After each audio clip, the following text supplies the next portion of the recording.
For the Federal Republic of Somalia, agriculture is more than a sector.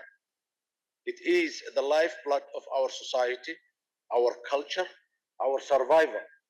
It contributes over 70% to our GDP, employs nearly 80% of our population, and generates 85% of our export earning.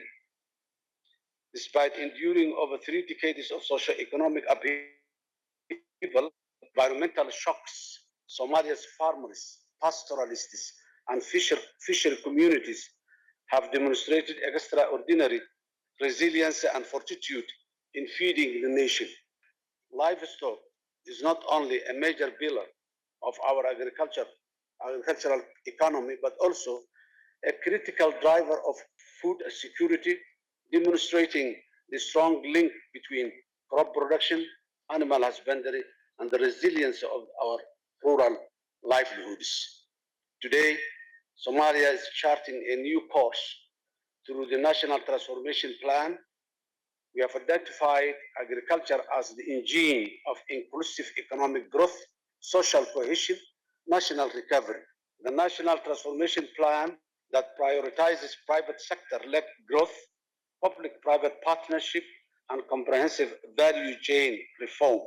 Under our productive sector ministry, enacting policies and programs that promote climate resilience, strengthening rural livelihoods, and connect our producers to both domestic and export markets. To ending poverty and hunger is unwavering.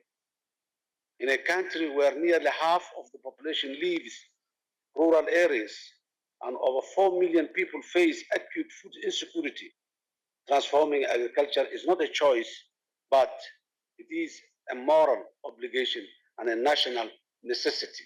Our newly launched agricultural transformation strategy outlines concrete priorities for governance, productivity, infrastructure, agribusiness, and institutional capacity building.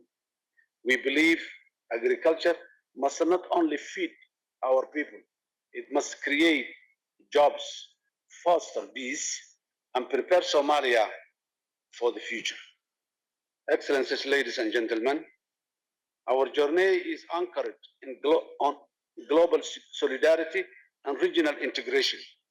Somalia was an early endorser of COP28 Declaration on Sustainable Agriculture, Resilient Food Systems, and Climate Action. We've revised our nationally determined contribution to reflect climate-smart agriculture priorities and have strengthened our water resources management and early warning systems. Somalia remains committed to the 2030 Agenda for Sustainable Development, ensuring no one is left behind.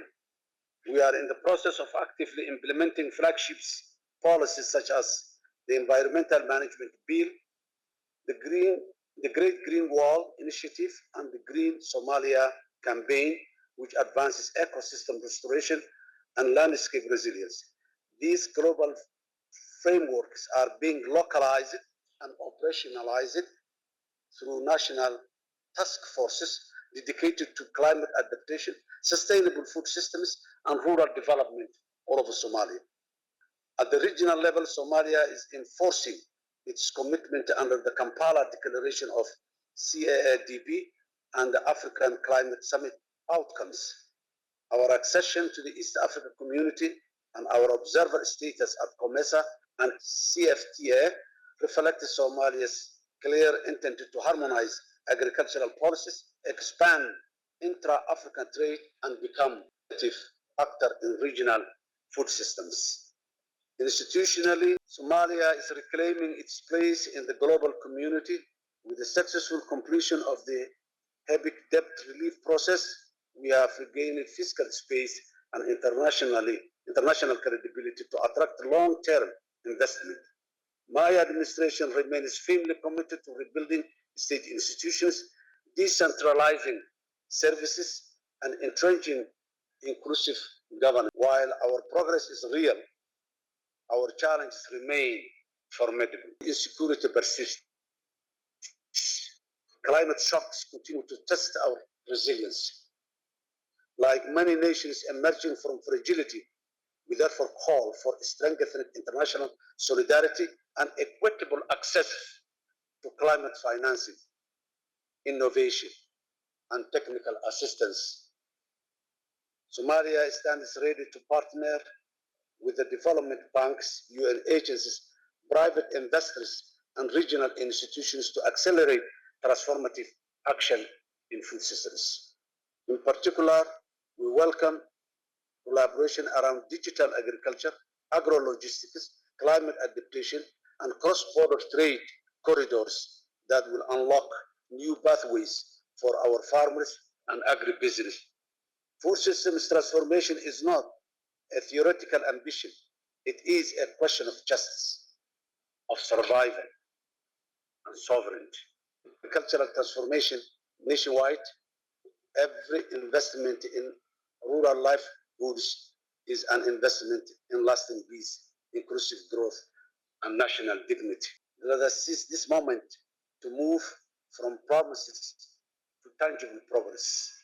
Somalia stands to contribute, to lead, and to grow together with its region, continent, and the global village.